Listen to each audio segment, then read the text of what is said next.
I want to reach a state of oneness. I want to feel in every moment alive.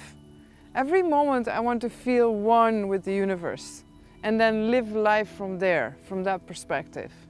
That's what I want to reach. And it means that I can be anybody. I can be anyone and everyone at the same time. So if I'm walking over the street and somebody drops something, because I am everyone and I am no one, I can help her or him and pick it up. Or I can wash the dishes, or I can be the most epic human being in the world. And I can be everybody and I can be no one. So, you know, freedom. Real freedom.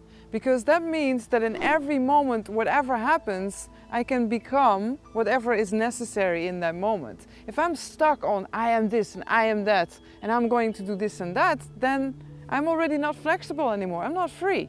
So when can I be really free? I can be only free if I let go of any idea which I have about how I should be or how life should be. Then when I let go of any idea that I have about reality, then reality can just be however it is. And I can be free within that reality, whatever form it takes.